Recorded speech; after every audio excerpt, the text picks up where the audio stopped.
Hello there. You're listening to 10 Questions, where we discuss the wet plate collodion process and the photographers that create these unique images known as ambrotypes and tintypes. I'm your host, Chad Shryock, wet plate photographer for Pork Pie Photography based in Fort Collins, Colorado.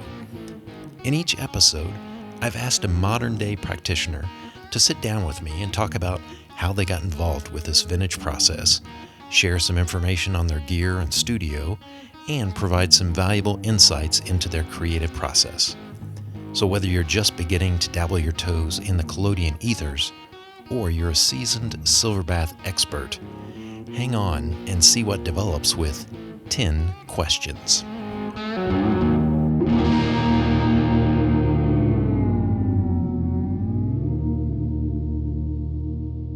In this episode, we're heading south to the land of heat and humidity, Tex-Mex and kolaches as staple foods, and forced U-turns while driving to talk to a wet plate photographer who first started shooting collodion back in 2018. Being a self-taught artist, we have a lot in common, including our primary cameras that feature ruby red bellows. Based in Fort Worth, Texas, I'd like to welcome Sheena Dorton to 10 Questions. Hey Sheena, how's it going? It's going pretty good. Thanks for having me on. Hey, great. Thank you for being on the podcast today. I think that you were one of the first photographers that someone submitted through my Instagram account at 10 Questions. So please, everyone out there to give us a follow. that hey, I'd like to hear about Ruby Bellows Tintype. So Ruby Bellows, it's kind of an interesting story. I got started in tintype back in 2018, as you previously said. And what the catalyst was, it was when I was about 15, 16 years old. I was going through a bunch of old photographs that my great-grandmother had in her closet as I was organizing it one afternoon. And anyway, I knocked this box over, and it was just chock full of post-mortem photographs of all of my relatives. Keep in mind, I said post-mortem, so yes, that is very creepy. Yep. But anyways, there was a couple of tintypes in there that were actually of my ancestors. I think there was like 2 or 3 of them, and those stuck out to me the most because, number one, it was on metal, and I just didn't really know what that was called. I didn't know what kind of photograph it was. I had no idea what a tintype was. And I'm just holding it up to the light and seeing the silver and the old varnish, just kind of like all the flakes and the cracks in it, but at the same time, the picture itself was of a dead person, of a dead guy. Okay. Anyways, for some reason, that just stuck with me for years and years and years. And I put that on the back burner, and I ended up just sort of waiting it out, of course, I went through my 20s. I was just like, okay, I don't know what I'm going to do with my life. I'm at that stage where I'm just like, okay, I finished college. I've worked odd jobs, and I don't know, nothing was just really grabbing me. And then I just kept going back to that moment when I was looking at that photograph, and I'm like, what is that? Like, it just, for some reason, it just really, really made an impression on me. And I decided to go ahead and do a little bit of research, and I found out that it was, this specific type of photography, wet plate collodion. Anyway, I ended up doing more research into it, and then come when I turned, I think, 29 or 30, I was just like, you know what, I want to go ahead and pursue this. I want to see what this is about. I want to actually, get into this process, because not only am I fascinated by it, but I just feel like there's some sort of historical relevance to tintype now more than ever, just because of the times that we're living in, and also just the fact that it's something that's more permanent. And I just wanted to recreate that, and I wanted to kind of give that experience to people. And I was really adamant about learning this process on my own, because I was just like, well, I could take a class, and I sometimes wish I did. But I just decided to go ahead and throw my savings into an Eastman Kodak camera as a 5x7. And I just started shooting earlier in 2018. I just got started that way, and honestly, like, if I look back, I kind of wish I would have taken some sort of instruction. I didn't have any of that. I didn't have the money for that. But at the same time, the best teacher is yourself, and I've learned a lot in this process just being self-taught. So Yep, I love that. I mean, there's no better teacher than the School of Hard Knocks, right? Figuring out how not to do it, and hopefully figuring out a better way to do it going forwards. So, Yes, yes. yep. And I will say earlier in 2018, to add to what the catalysts were for me to jump into this, I traveled to Nashville, Tennessee to visit my uncle, and me and my boyfriend, we were going there. It was my 30th birthday. And anyway, we were just, I did a little bit of research. I looked up a tintype photographer that was there. His name is Giles Clement. And I ended up getting an 8x10 portrait done of him, done of myself, and also 4x5 done on myself. And my boyfriend also got a 4x5. And I was just really, really curious about this process. And so I got to meet him and talk to him about, like, oh, how does this stuff work? How does, like, I'm just intrigued by this photographic process. And, stepping into his studio was just sort of a kind of like a lightning bolt for me. I got to see his 16x20 camera that he was building. I got to see some of the ambrotypes that, in person that he had shot. And just also, just letting him give me direction as to how I pose and just how this process works, and it just really forced me to, like, I was just all like, my eyes were just like wide open, and I was like, oh, this is amazing. That's great. I have to do this. So at this time, whenever you met with Giles, you had not really done any work in wet plate. Is that right?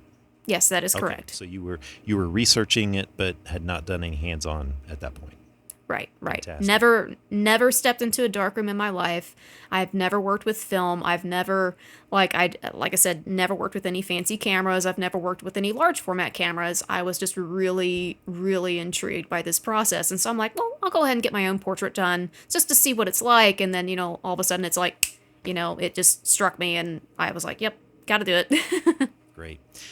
Let's come back to Giles. I want to go back and touch on the postmortem photography. So Okay.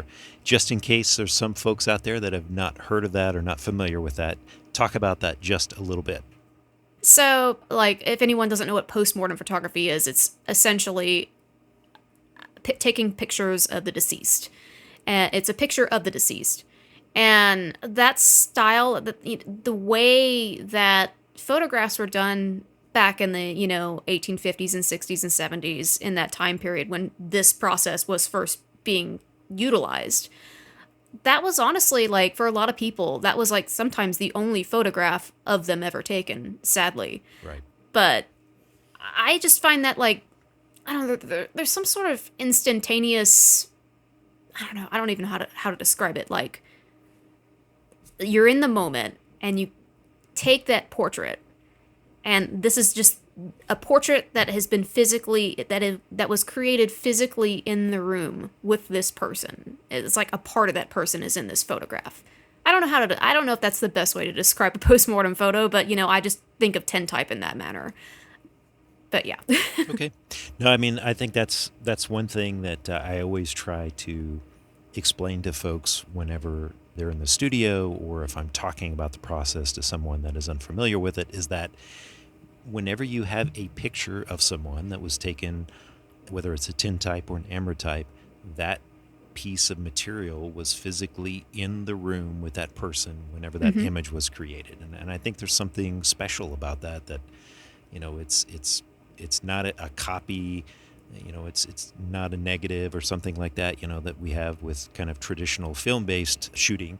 It was something that was there present in the same room with them. So It's like that moment in time was physically captured. It right. was physically captured on glass or metal, whatever it is that you're shooting on in that moment. And I think that's why tintype and just any sort of alternative process like wet plate and wet plate collodion. That's why I think it's pretty special to me. Right. Sheena, you have a degree in digital media, is that right? Yes, Okay. yes. I have a Bachelor of Science in Digital Media, and I use a little bit of that for, just managing my website, learning how things work, in a technological sense. But yeah, I mean, when I jumped right into this, it was almost like rejecting it in a weird way. Yeah, I was going to ask. I mean, why someone like you that's had this background of this path of creativity using modern technology, and then you kind of switch it back to this vintage process that's over 170 years old. A lot of people, it just doesn't make sense. Why just forget about all that old stuff and stick with what's new? What was it that you know kind of pulled you back into this process? Because you said it was really kind of a 15-year period of since you first saw those tintypes to when you were like, okay, this is what I want to do. What was it that really just pulled you into it? Honestly, like I'm asking myself that question a lot. I was having an interesting conversation with a relative the other day, and she was like, "Yeah, you're going to be asking yourself that question a lot the further along you get into this process." And I'm like, "Yes, you're right. I have asked myself that question, and honestly, it's kind of hard to describe. It's kind of hard to pinpoint. I love, I guess with technology now, and it's just everywhere. It's in your face. Social media is there. There's nothing really memorable about it. There's nothing. How do I describe it? Like there's nothing that really stands out about photographs. Not to knock any photographers or anything like that. No digital photography or anything For sure. in that Yep. matter, but it just doesn't click for me. Yep.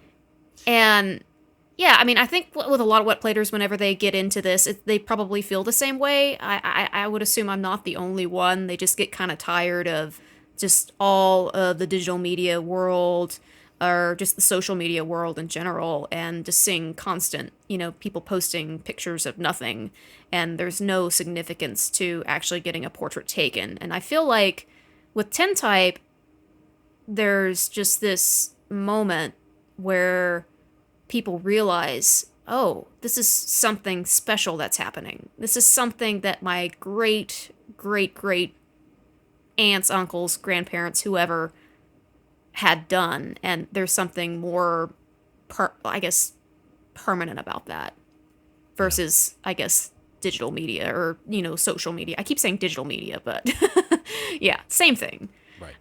But yeah, like trying to pinpoint the actual moment, it's just honestly like just a combination of different things. Just me being tired in general of just everything being posted online, nothing just really meaning anything or standing out. And I just think tintypes are a way to escape that in some fashion. Sure.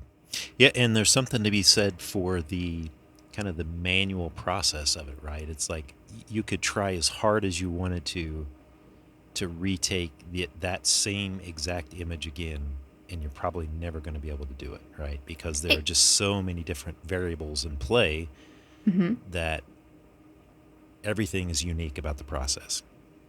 Yeah, everything is 100% unique, and that's what I love about it. Like, I love the mistakes that are made. I love all of the chemical anomalies on the plate. You just don't get that and just regular photography. And I think it's just that moment. It's what was created in that moment. Going back to, the plate being in the room with the person whenever it was photographed. It's just part of that experience. It's part of all of that. And yeah, I really love wet plate collodion, and I think it's sort of a way to express. I don't know. With wet plates, I'm just wet plates and ambrotypes because I shoot both. I don't offer the ambrotypes publicly. I just do those on like a private basis. But yeah, I mean, it means a lot to me that wet plate is still in existence, and I like the fact that people are showing an interest in this style of photography and they're having a deeper appreciation for, I guess the slow process of it all. Right. And that just really makes people step back and, like, oh, okay, I can slow down. This is how things are created. This is how all this stuff is created. I have to really be in the moment. And I think that's what wet plate collodion does. Yeah, that's great. So you mentioned Giles Clement. I had met Giles, and it's probably around the same time. I can't remember. He was traveling around with his large format camera a few years ago and was setting up, taking these really large ambrotypes of folks. I had found out that he was actually kind of in my neighborhood, and I reached out to him and I said, hey man, why don't you come over to the studio and let's just hang out for a little bit. Maybe I can take your wet plate. And he was like, sure, no problem, man. So he came over and I was able to take a shot of him. And this was pretty early on in my wet plate experience. So it was not a fantastic plate of him, but I thought it was always kind of cool that, I got to to hang out with him, and he was back in the dark room, was giving me some pointers on some things while I was still kind of in my early learning phase. So Yeah. Yeah, like I remember when I was being posed for the 4x5 that he took of me. He just said something to me I thought was really funny. He's like, "Yeah, you look like this is of course back in 2018. I had this bob haircut, this very sharp A-line bob. It was jet black. I had like the Betty Page bangs. I look basically like Mia Wallace in Pulp Fiction." Yeah. Okay. So I, sit down, I'm like adjusting my hair and everything, making sure things look good. And he's like, "Yeah, you look like you just come out of World War II like a fucking spy." Sorry, I didn't mean to curse. Sorry, no problem. Anyways, I look like a World War II spy, according to Giles Clement. And he just kind of chuckled at that. And I laughed. And it just, it was just really funny. And then when it came time to photograph my boyfriend, he was like, "Okay, let's get the pretty one in here." It was really funny. He had this sense of humor that I appreciated. And yeah, it was just getting my portrait done in that matter. It just made me relax. And, it was just incredible. Yeah. So before hanging out with Giles, what was your kind of research process? I mean, where were you kind of at that point? So I was looking into the actual chemistry aspect of things because I am a bit of a chemistry nerd. I've loved that in high school, and I just love science in general, and I just have always found it fascinating that there was a group of photographers or group of people in the 19th century that decided, "Oh, well, this is what makes something light sensitive. Let's just go ahead and, put this and that, and then, just mix these things together, and boom, we get a photograph."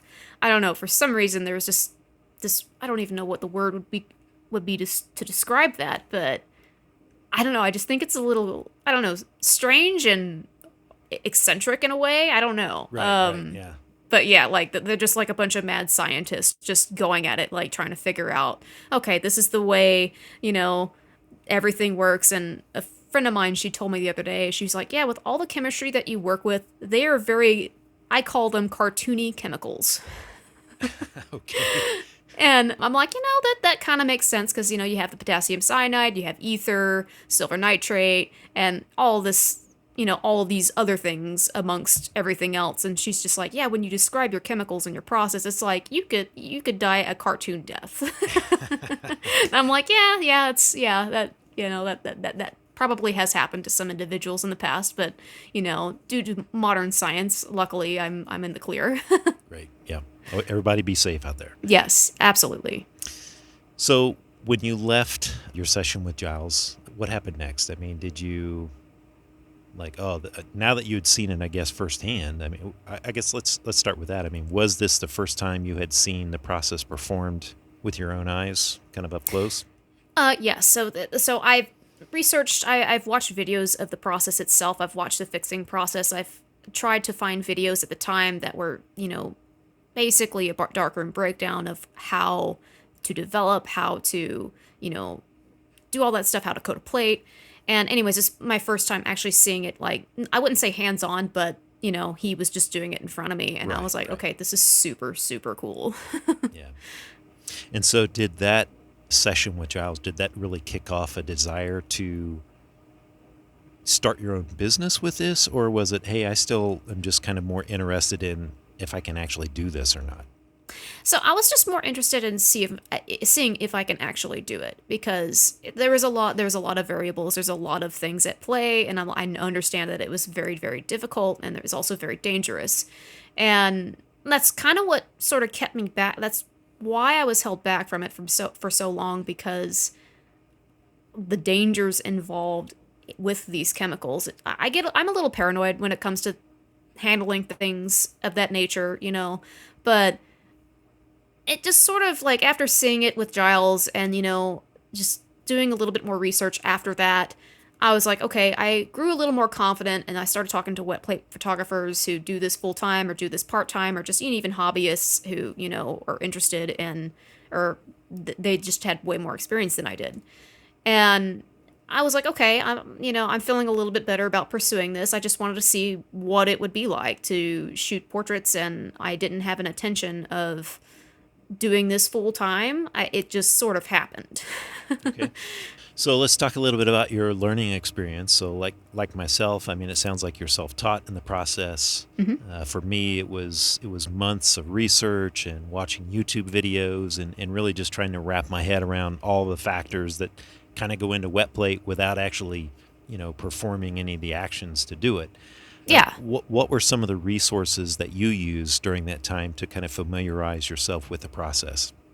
So I read a lot of interesting, like, I read a lot of books on the process. I mean, there was Quinn Jacobson's book, there was I think, Osterman's Okay. guide. Yep. There was a few others that, and also just reaching out to other wet platers, and then just if they were willing to, give me any advice, I was thankful for it. Luckily, I've had a positive experience by just talking to people, reaching out to others who have been doing this for a while, and they were kind enough to give me some pointers and advice, and just like, hey, just read this book. And, I'm like, okay, all right, I'll go ahead and check it out. Thank you very much.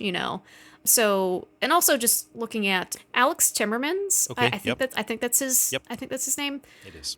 When when I was looking through his website and through his social media profile, I was just so enamored by just the plates that he was shooting. And of course, he was shooting a very large size for most of these. And I'm like, I kind of want to shoot a plate that big one of these days. I think that'd be kind of fun. And also, there's going to be a bit of a learning curve for that. But anyways, that was back in 2018, right? So now I think the biggest size I shoot right now is 8x10, and I'm still striving to shoot a larger size. I want to get into 11x14s and 16x20s at Great. some point. So I have kind of a sort of a thing in place. I don't know when it's going to happen, but I aim to shoot for a larger size. Okay. So tell me about your first plate and how that went. So my very first plate was of my boyfriend. We lived in this tiny apartment, and I was shooting with my Eastman Kodak. I think I had a lens from the 1920s attached to it still. I didn't get my brass lens that I have currently attached to it. I think it's a Voigtlander. I think that's how you pronounce it. I don't know. Okay. Something like that. Anyways, I was just shooting with this one lens. It had like a small little tiny lens cap, but it was a very, very sharp lens. And when I fired the shot, I took it back into the darkroom. I started developing it, and of course, me being self-taught, I don't know exactly what I'm doing. So I'm just like, it's trial and error. I overdeveloped it. I underexposed it. There were light leaks in the plate holder that I was using because I was using these old holders from the 1920s, like original Kodak film holders that I rigged up to hold wet plates. Yep. And I still have that plate. I varnished it, and to this day, I show people my very first plate that I shot, and it looks really cool. I'm not gonna lie. The light leaks on it, I think they just hit in the right place. It was sort of going across the face just a little bit, but they're more prominent on the edges. But it was almost a very moody photograph because it was like super dark because I was only shooting with, I think, maybe about 1200 watts of light. That's not a lot of light. So, but when I showed people, whenever I created that first plate, I was like, wow, okay, I did this. And I'm just, from then on out, I was like, okay, I want to get better at this. I want to get more light onto your face. I want to, try to figure out how to work with modifiers, what kind of lights I need. Also, that taught me a little bit about development and exposure. And, I'm just like, okay, this is the first little taste of that. Now let's build on that. And then I was shooting about, I think after my very first plate, I think almost every weekend I would invite friends over, or, just people who wanted to come by and just take portraits of them, because I was just like, I was really wanting to get good at this.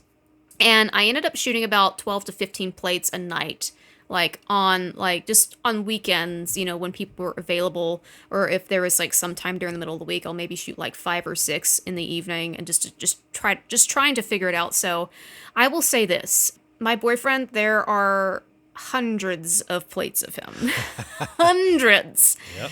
And he's like, yeah, I mean, when I'm walking, if I'm like meeting it with friends or, meeting it with people who are in the wet plate community, they always recognize his face because I have posted so many pictures of his face in this process. And there's just, like I said, hundreds of tintypes of him. And he's like half blind already because, having that light hit your eyes that many times, I'm sure it's not good, but, I always advise him. It's like, hey, if you want to, you can just close them. I'm just trying to practice exposure here, and I want a live human subject. I mean, I could have done it with still objects, but that's just no fun for me. I want a human there. I want someone to be tortured just a little bit. Yeah, I think for a lot of us that, especially in the early days of budding collodionists, that our families typically get the brunt of that. Hey, I want to try something new. Come sit in the chair. I want to test out these chemicals. Come over here and let me take your pictures. So, yeah, lots of photos of friends and family for sure. Yeah. And I think that's what's cool about it, because I have all of these photographs from when I first started, and it's also me. I went back through them about a month ago and I was archiving them. And it's just really interesting to see your process and how much you've improved over time, and how, lights change, cameras change, lenses change, everything, is in constant, fluctuation. And it's just so cool to like remind yourself, hey, I actually came this far, and this is where I was coming from. So it's just this really good reminder saying, hey, you can always improve, and I have. Yeah, that's fantastic. I think the other thing that's great is you were able to get a good shot on that very first image that you took. I mean, I really feel bad for these folks that are trying to get in the process in the very first plate. I mean, it's completely fogged over, there's no image, and it's like, man, the hook to it is just not there if you've got to fight through those kind of things right off the bat. Mm-hmm. So I've had those moments, but it's usually that there's always something on my end. I think there's like just a couple of times, like 3 or 4 times, I forgot to actually remove the slide, the dark slide. Yeah. And I'm just like, why is this not coming up? And I would just be like, okay, all right, this is what happened. And, I go back and like, okay, that's exactly what happened. Let's just shoot it again. And I think now that I have a studio, that's only happened once, but it was with a friend of mine, so it wasn't a big deal. But I was just like, that hasn't happened to me in a long time. But hey, these things, nothing's ever perfect. Sometimes I need that reminder. It's like, hey, I need to remove this. I need to do this. Yep. But yeah, I mean, that's just the learning curve of the process. You have to constantly remind yourself of all the little things that you need to do before you take a shot. But yeah, with that first plate, I have that proudly on display in my home, and I think I sometimes take it up to the studio just to show people if I have like a lot of clients that day, and they're just like, oh, this is just really, really fascinating. And I still have the original plate holders that I was using, those vintage wooden ones from, I think, 1927, 26. Right. Yep. Super, super old, but yeah. Yeah, I'm trying to think. I can't remember if I've talked about this before or not on the podcast, but one of the mistakes that I made, especially with those older wooden frames, since they've got 2 dark slides on them, right? So you got to kind of keep track of which side is which whenever you put it in the camera. Yeah. I think I stuck it in there backwards, and then I opened up the slide, and I didn't know it, but my plate fell out inside of the camera, and then I pushed the slide back down. I walked into the dark room, opened it up, and there's nothing in there. And I'm like, oh no! I'm looking around like someone stole it between me getting from the dark room to the camera, and then I finally am like, maybe I should go look inside of the camera, and there's the plate sitting there. There it was. Yeah, I'm not gonna lie, that's happened to me a couple of times, like just while I was learning, because I would put it in the wrong way. Then I realized, okay, I gotta mark this. Okay, this is the lens side. Exactly. This is the darkroom side. This is like where you get the plate. Yeah. But yeah, with the 8x10 holders that I have, since it's opens up like a book, I don't make that mistake, but I know I have was it the Chamonix holders, the Chamonix ones that I just started using for my 5x7, and they're nice, and I just marked the lens side, and I haven't had that issue. Right. Yep. So yeah, things that we learn. Exactly. Sheena, your portfolio seems mostly focused on portraiture. Mm-hmm. What do you enjoy most about having people in your studio? I like it whenever I like the moment when a client books me for a session. I usually get emails from them. They're like super excited about it. They've never had this done before. And so when I finally meet them in the process, or when they come to my studio, I get to finally talk to them in person. I just love talking about the process. I love showing them what it is that I do. And then it's just that moment when they see that fix hit that plate, their eyes just light up. For some reason, I live for that because it's like they see not only themselves, but they see their past relatives in their portraits. And I get that a lot. And I think it's really, really interesting that people, they see their grandparents or their mom and dad, like they're like, I didn't realize I looked so much like, my mom, or, I did, it's just a really interesting thing to witness that. And, sometimes for these people, they're like, I've never noticed this before. And they're just like having this aha moment, like right there in my studio. And this happens a lot. And that's one thing I love. And they're just like so enamored. And I've had a few people cry. I've had a few people just gasp in awe, just like, oh my gosh, like I'm speechless. And those are the moments that I love. That's what I love when I introduce this to people, because I always try to make it to where it's not only just me taking your portrait, but it's more of an experience. So I want you to sit through the process. I'm going to tell you exactly what I'm doing, and I'm going to show you exactly what I'm doing, and I'm going to tell you that this is probably how your grandparents or your great grandparents or ancestors had their portraits done. And whenever they see that moment, it just like clicks. There's just this click that happens, and I notice it in their face. I notice it in their face, and it's just incredible. I love it. That's great. I mean, I think that's the thing that I enjoy most is Mm-hmm. sharing the process with people, Yes. letting them see it firsthand, something that probably would not typically have the opportunity to experience that up Yes. close. So is there a person or a type of person that you prefer to sit in the chair? I mean, what makes somebody a good sitter? The sharing piece aside, what are some unique things about folks that if you get the chance to photograph them, you're like, oh, I know this is going to be a good picture because what? So I honestly I like it when I have a single sitter, and it's usually someone who's never had I like it whenever they have never had any professional portraits done, like ever. I do get a few of those, and they just sit very still, and I'm talking to them, and I'm like, okay, you can breathe a little bit. I'm just doing some adjustments on the camera. I will let you know before I trigger the flash. And it's just sort of like they're a little scared at first, and it's like they don't know what to expect, but I always calm them down. And then of course once I take that shot, it's like, oh, I don't know why they sit very still. I direct their head. I just move them around a little bit, but I also move my camera around because I don't want to move my subject too much. I just want to work around them. And specific people, I do like solo shots, I think, the best, because I feel like that's where my 8x10 camera, that's where the lens on that one shines. And I like doing couples on with my 5x7 camera. I don't know. I just like that format for couples. I don't know why. But yeah, it's just solo shots, I think, honestly, are my favorite. And I think when people, they walk in, it's just also I can really hone in on details, like the eyes, for instance. I can get them super sharp. But, with the Dallmeyer lens that I have on my 8x10, that there's a story behind that, which I'll get to in a sec. Okay. But yeah, my favorite type of client is just someone, or just person, is just someone who's never had any professional portraits done. I don't know why. They just get really excited about it, but also nervous. And I'm like, it's okay, we'll be all right. And then when when I just direct them, they just sort of take a deep breath, and then I just get that shot, and then, yeah, it's just history after that. Yeah. I mean, let's face it, it is a little bit intimidating to sit in front of that apparatus, right? And have all this light blaring at you, and it's a lot of work for the sitter. In many It really cases. is.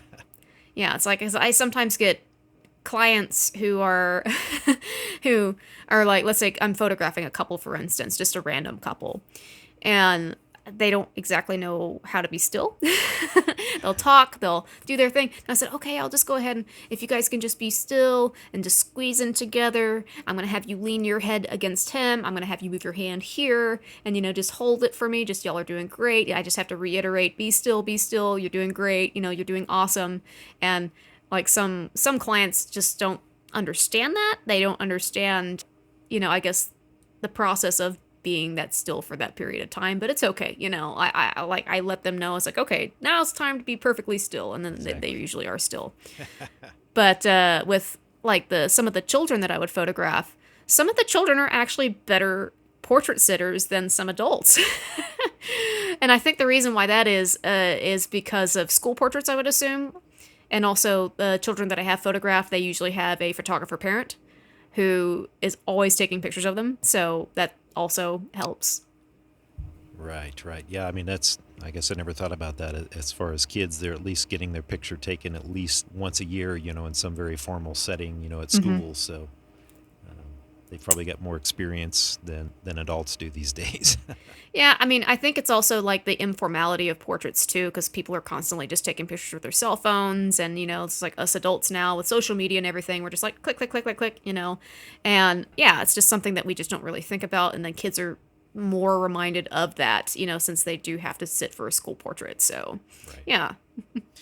Okay, let's switch gears here a little bit. So while 1851 is an important year in the world of wet plate, let's talk about 1883, the show and not the year. So how did you get involved with creating the images used in the show's introduction? And I hear that your camera is also featured, right? Yeah, so what's really interesting is that Sarah Coulter, she's the photographer behind all of this, and she's just amazing. I reached out to her back in 2018. I followed her page in 2018 because she did a series of, she did the Yellowstone portraits, but they weren't used for like the show opener or anything like that. It was just, a side project for Paramount, something like that. Yep. Anyways, she did this one, I guess she did a set of portraits. They were like layered. It was like, it wasn't exactly an ambrotype, but it was shot on glass. I think it was, I don't know if it's a relievio type or something like that. I might be butchering the pronunciation because I'm from Texas. So anyway, she did a series of portraits like that were like just layers and layers of glass just stacked on each other. And then each image was like carved. Like there were certain images or certain parts of the image that were, I guess, erased just to keep certain aspects in. Anyways, You just layer them together and it looked kind of 3D, and I thought it was like incredible. And I was like, ooh, like, this is just super cool. And anyways, I just followed her and I reached out to her and I said, hey, I love your work. And, I'm just inspired by this process. And, so we kind of, started talking. We created a banter. And then come 2021, when they were shooting the show down here in Texas, I get a message from her. She's like, hey, would you want to help me out with a shoot, she didn't say for what production it was for. I had no idea. I was like, absolutely. Like, I'll go ahead and help. And anyways, she brought me on. She brought Joseph Wyman. She had Ellen Wishart, John Hall, Sam Dole, all of us together. She got all of us in on this project. So we had to sort of keep it super secret for a while. Okay. And she was like, yeah, so in this Zoom call that we had, she's like, yeah, so this is going to be for the show 1883. We're going to be shooting ambrotypes and tintypes of course, Sam Elliott, Tim McGraw, Faith Hill, the entire cast. And me not ever having any of this kind of experience was like, oh, okay. I'm going to be brought in on this.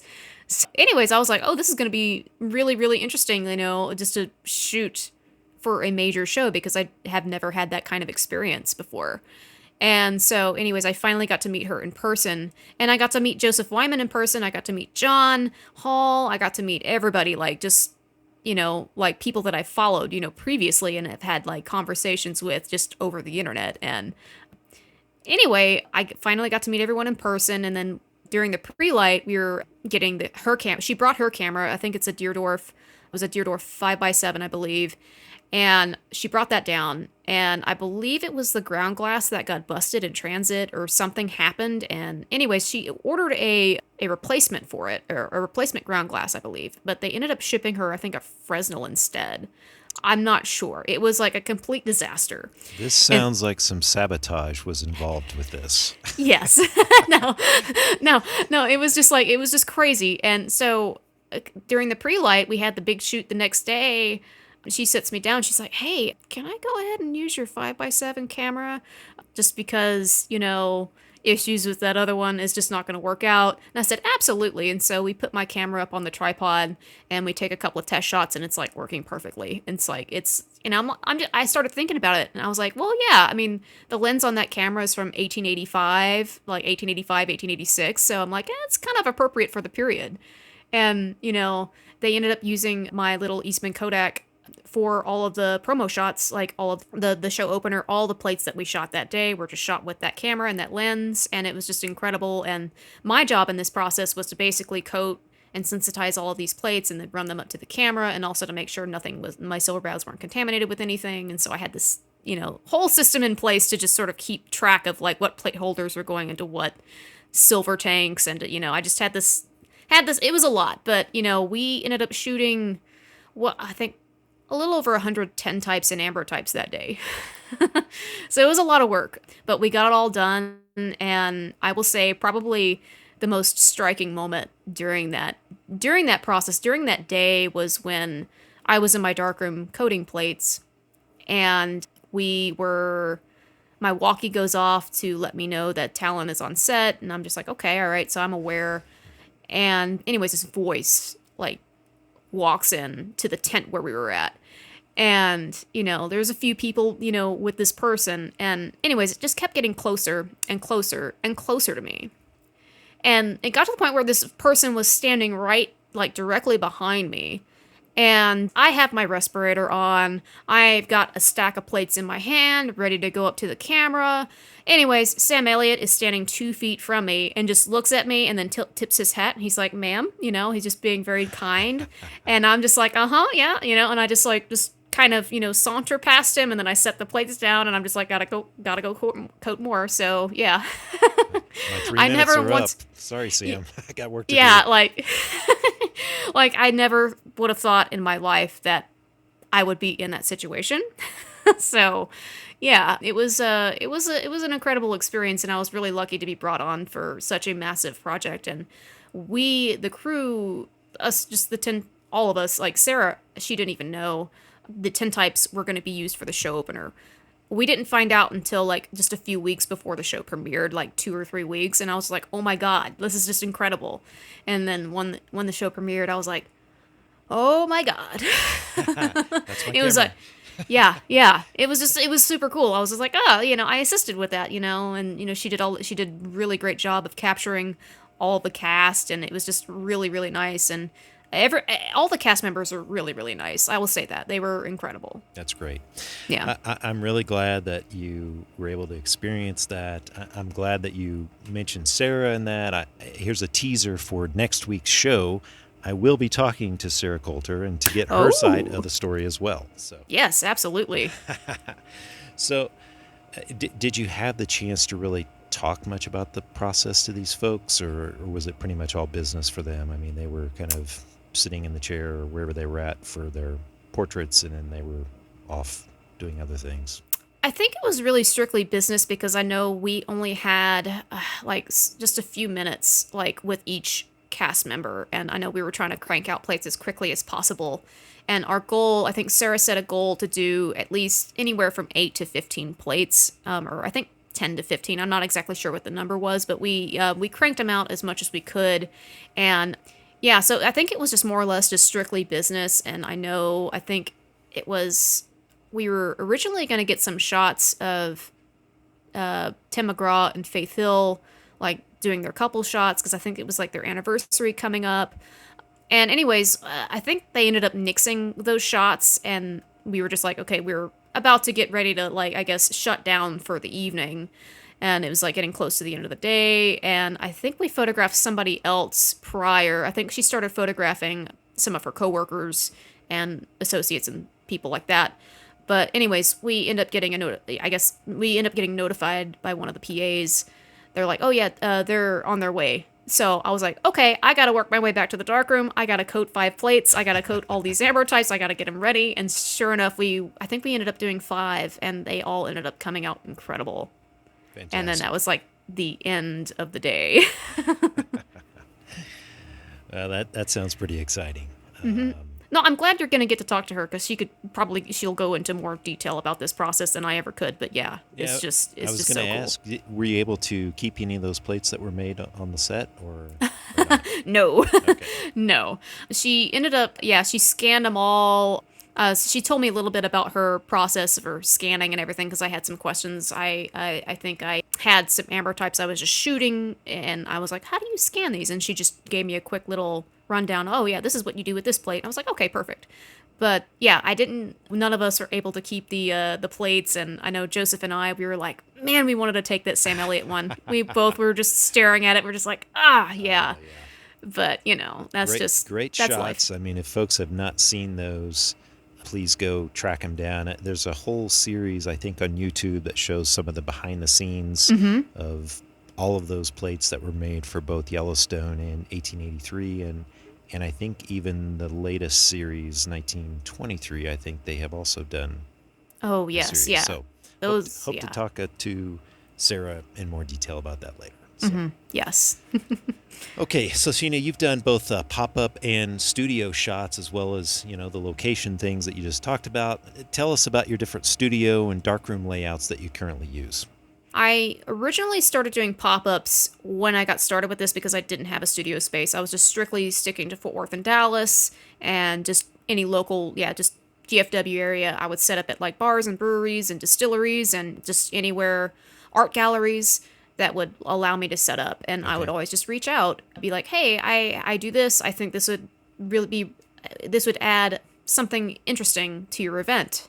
And I would just go ahead and get either yes or no. Most of the time it was yes. So I was very lucky and fortunate that, people were receptive of me. And anyways, I started building a following based on that. And I had a lot of friends that would come out, and they would also share what I was doing and, post about, my process.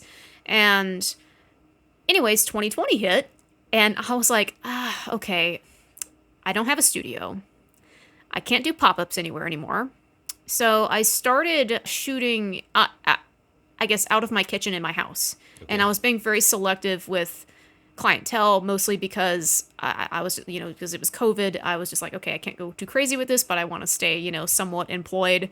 And so I would just bring people into my house. I would let them know, it's like, hey, I'll be doing this from my home. If you're comfortable with that, I am. It's up to you. Anyways, people were also very receptive of that. They're like, okay, yeah, I'll go ahead and, shoot a portrait inside your house. So as awkward as, that may sound, people just didn't care. They just wanted to see the process itself. And so anyways, come now, I moved into a studio in October of 2021. And I've had that studio ever since. It's just located in Fort Worth, pretty much smack dab, not downtown, but, just 10 minutes south of downtown. So it's pretty close. And moving into that studio was like the best thing for me, because it just having that professional space. I have like my main darkroom set up. I'd use one of those Mylar tents that you can, that are pretty much light tight, if you just tape it up just right. I use one of those. It's a walk-in. This and is then not of course the ice fishing tents, the igloos or Eskimos, or okay. I do have one of those though. Okay. So if I'm doing outdoor portraits, or, if I'm setting up somewhere and I need something quick to pop up, yeah, that's what I would use. But I have a tabletop Mylar tent. I have 2 tabletop Mylar tents. I have 2 walk-in Mylar tents. And then I sometimes would convert my bathroom into a darkroom if I'm shooting here, but, I rarely shoot at the home anymore. But with my main setup, it's usually just my walk-in tent. What I have in my studio is just a walk-in tent, and of course I do all my rinsing, like in the back, I guess there's like a back area with the sink and everything, so I can just, thoroughly rinse things down, and then I come back and, I show the client, like, okay, yeah, this is the fixing process. But with my darkroom setup, I don't have running water in my darkroom, but I have like a giant, I guess a water jug in there. It's just huge. And I just run water over plates just constantly. Like, and I have to just constantly refill it. Right. But, it's better, it's safe than sorry. I'd rather just over rinse things. I honestly don't think you can over rinse something, but yeah. But yeah, that's like sort of the gist of my main dark rooms. I don't have like a hardcore professional dark room with like, I don't know, just sinks that I can basically screw around in, just have like all of that. But, I like my setup because it is small and it is compact and I can pretty much just move around any way that I see fit. And of course, with my rinsing, I just use the sink. So, yeah. Okay. Have you ever had folks come into your studio before not really knowing anything about what you actually do there? Or do most folks come in kind of knowing what they're in for? So what would happen is if I'm shooting a couple's portrait, for instance, one of them will know what's happening. The other one will not. Ah, okay. And anyways, I'll talk about the process and I'll be like, oh, this is the lens I'm going to be using today. And I use a lens from 1863 on my 8x10 camera. Now let me go back to that. So with the Dallmeyer lens that I use, it's a Dallmeyer 3B. And when I purchased it, purchased it in March of 2020. And I didn't get it until September of 2020 because of all the shipping delays and whatnot. But anyways, when my lens arrived, I was super happy and super thrilled about it. And when I opened up the box, it was the wrong one. It was the wrong lens that got shipped to me because it came from overseas. But I held it up and I looked at the serial number because I'm a nerd for serials and looking at the age of lenses and things like that. I knew what archives to go through, and I talked to a lot of people about dating Dallmeyer lenses. Right. And anyways, the one that I had purchased was post 1910. Post 1910, so it had a working aperture in it. It was really nice brass, real beautiful brass. But the one that I received, I was looking at it and I was like, oh, this is like, look, I looked at the serial number. I found the maker who I guess manufactured this, like the person who was working on it. And it was manufactured in October of 1863. Nice. So I was like, okay, this is incredible. I'm going to keep this. But yeah, it does not have a working aperture in it. It just has a Waterhouse stop slot. So, but yeah, it's just, I love it. And I think that's just kind of an interesting little tidbit, as I acquired that lens by accident, and it's a pre-patent Dallmeyer 3B. So it's like even more significant to me. Yeah, I think you mentioned some of the information that's available. I think it's pretty cool that on a lot of the manufactured lenses out there, you can go back to see not only like when they were manufactured, but like who they were first sold to, who bought that lens. And then, if you can figure out, well, was this person, a photographer of some renown, or was it just some, person that bought it and we've never heard anything out of them? I think that's pretty interesting that they kept track of that kind of information. So, oh, I do think it's very fascinating because just going through those books, it was like almost like, I don't know, it was like just seeing the person's handwriting and the date and this serial number with this lens. It just, I don't know, there's something very special about that to me. And I don't know, I just, it's almost like, I don't want to say an out of body experience or anything like that, but it's just super cool. Like, I'm just like, this person did this. Like, it's from, like over 150 years ago. This person's signature is there. And it just blows my mind. Yeah, that, they did that back then. And in some ways, I wish they did that today. And to a certain extent, they probably do. But things are more digitized now. So, yeah. Right. Any other gear that you've not mentioned that gets normal use in your studio? So I shoot on an old, I guess, improved Seneca. It's just an 8x10. And I ended up refashioning the bellows. I actually constructed bellows for that because the bellows originally for it were just complete trash, light leaks, falling apart, all that, all that fun stuff. So I created bellows out of like some experimental fabrics and, that I was working with. And anyways, I'm probably going to reconstruct them again here pretty soon just because I want a little more stiffness to them.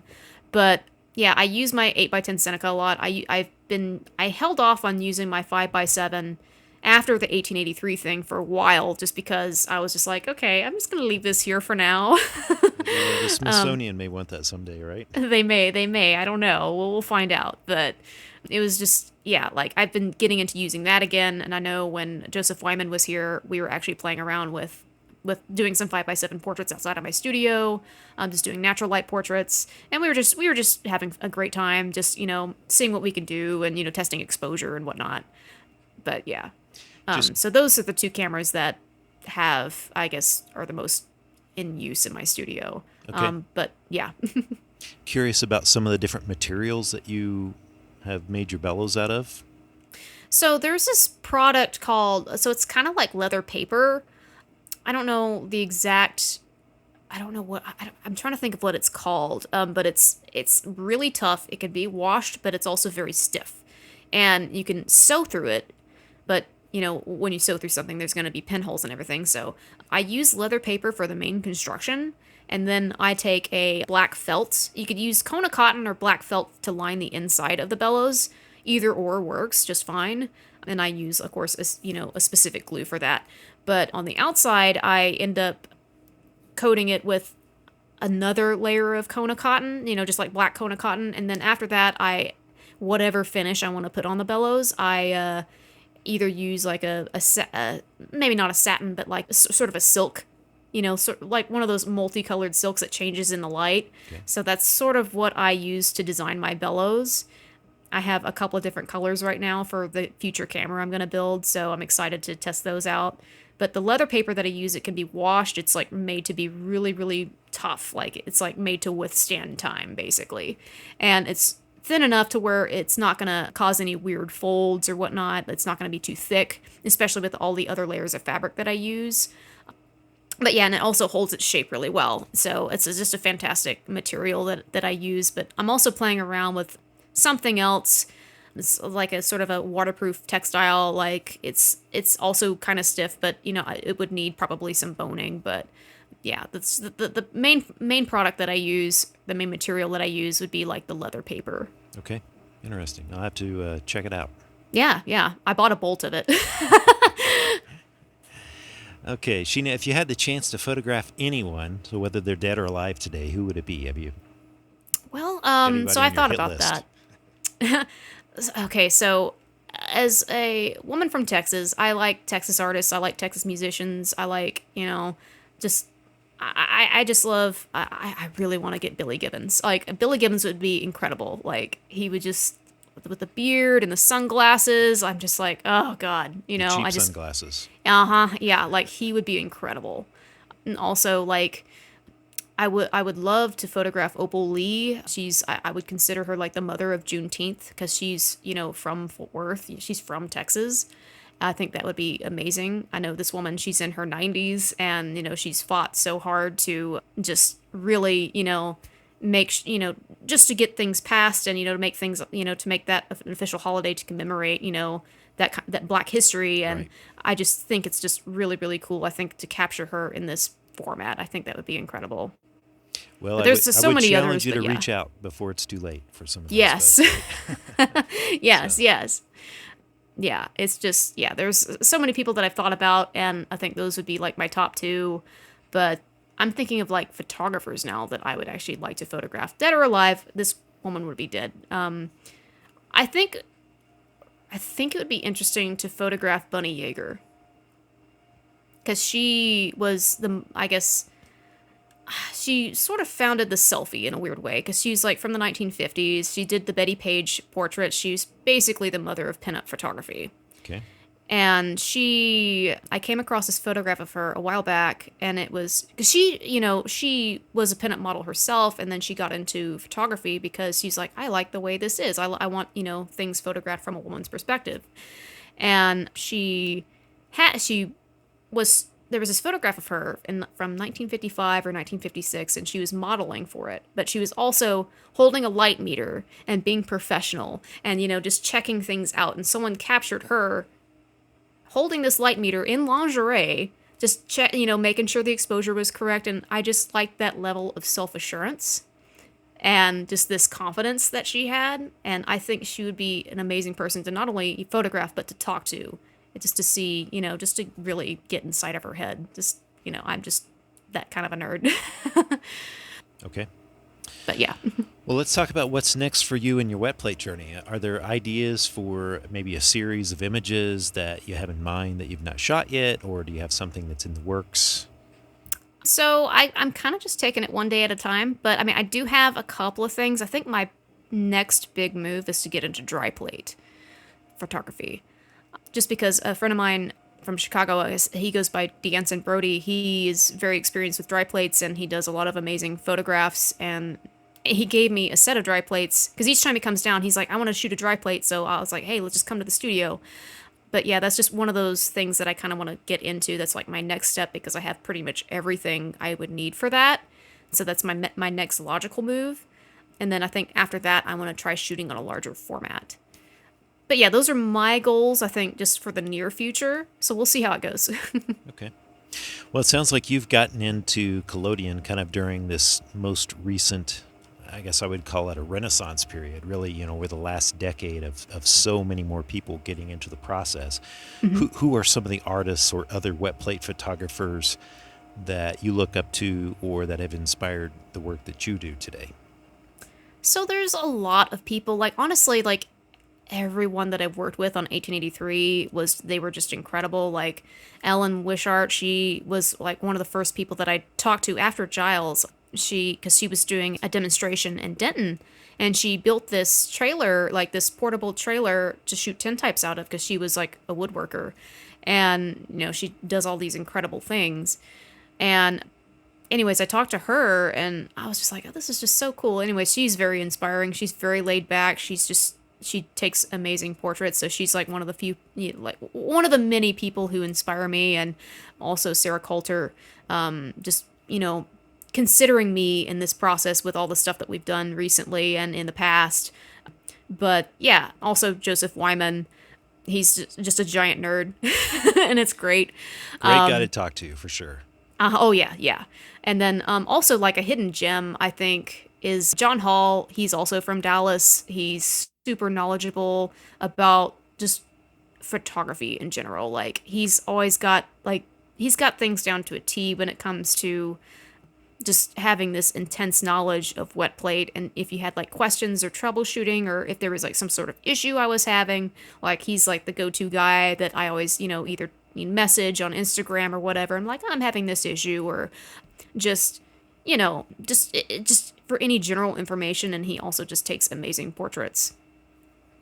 But yeah, like there's just so many people, but I think I was more starstruck working with a crew that I, was inspired by than, actually seeing Sam Elliott in person. I mean, it's pretty close, but yeah, that's just, sort of like where I'm at. Have you been on the receiving end of some of those questions from folks that are trying to get into the process? So people who are interested in like coming to me? Yeah, they're like, hey, what did you do to fix this problem? Or this is an issue I'm having. Yeah. I've actually had a few people reach out to me, and if they had like any questions or wet plate, issues, I would just respond and be like, okay, yeah, this could be your problem. I'm not there in your darkroom. That's hard to make that assessment. But, looking at plates, I can get a general idea of what's going on. And I can say, oh, well, you need to adjust this, or you need to adjust your exposure, or you need to, you're overdeveloping or you're underdeveloping, just things like that. But yeah, like I've had people reach out, and I've also had, a lot of inquiries about me teaching classes on this. And I'm kind of on the fence of whether or not I want to do that just yet, because I'm like still like I know a lot about the process now that I've been shooting for about 5 years. I feel like I want to wait a little bit longer, and to sort of grow more professionally, and before I start offering this to people. But I've had so many people just reach out to me and say that they were inspired by me, and just they were wanting to know like something about wet plate, like some sort of, whatever issue or question they have, I would go ahead and answer it. Yeah. I think I've seen that you do demonstrations maybe for high school students recently. I just did a similar demo last week, and while I don't like packing up all the gear to do those, I really do enjoy sharing the process with folks and hopefully inspiring other people, especially younger folks, to take up the art. What's been your reception at those types of sessions? So I did it a couple of times for Tarleton State University. So their photography department, the head of the arts department, he was my old professor.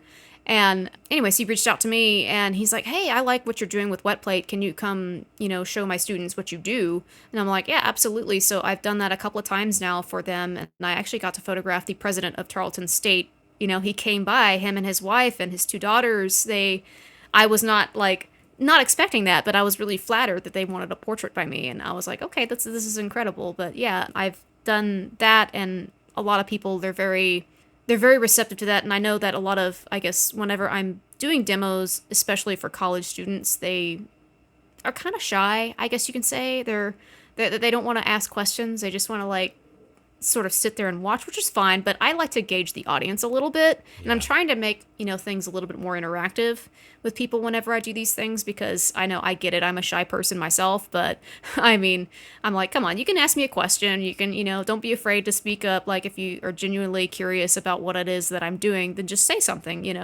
And I try to sort of, I guess, nudge people a little bit when I'm doing this, especially if someone looks really shy, they're the first person that I want to photograph. Okay. Yeah. Nice. Well, I know some folks are a little bit hesitant about, wanting to teach other people the process because, they feel like they're giving some secret away. But I think that the more people that get involved with this, that maybe we won't go through this series of dark ages like we did, from the 1920s into the 1980s, where there were very few people that were doing it and the process almost died out. So I'm really glad that there are a lot more people in it today. Of course, there's lots of room for people to improve on the artistic side of it, but I am glad that it looks like we've got enough people in it now to sustain it for future generations. So. Oh, absolutely. Yes. And that's what I love about it. What piece of advice would you give to somebody that's just starting out with wet plate? Be patient with yourself. Try not to scream if you screw up a plate. That's happened to me a couple of times. And also just be patient with the process and know that this is not something that's going to be perfect, especially if you're starting out, because I wasn't expecting perfect plates, but I was like a little disappointed in myself for not progressing as far as I could have been at first. But then when I look back now, I'm like, okay, all right, that was fine. I was totally fine. But just allow mistakes to happen. Teach yourself, just be patient with yourself. And, if let's say there's some sort of chemical issue on the plate, just treat it, take it as an experience to improve yourself and to find out what's going on, because you are your best teacher. You really are. And the more, I guess, troubleshooting you have to do, it's just teaching you to be better on your feet come the time when you're doing a pop-up and something terrible with your chemistry happens and you're just trying to figure things out on the fly, and it just makes you better at what you do. And it's just be patient. Just be patient and allow mistakes to happen and troubleshoot yourself. But yeah, that's just honestly my advice. Great advice. Patience is definitely the key to this process. Just because of all of the things that can go wrong. So the more of those that you can figure out how to adjust and fix those on the fly, I agree. I think you'll be a much better wet plate photographer whenever you get through kind of that learning phase. So. Yes, absolutely. Well, Sheena, thanks for being on the podcast today. I really do appreciate getting to hear about your story and how you got into the process. What are some of the ways that people can see your work, or if they actually want to get their portrait taken by you, how do they make that happen? Well, they can actually go to my website at rubybellowstintype.com.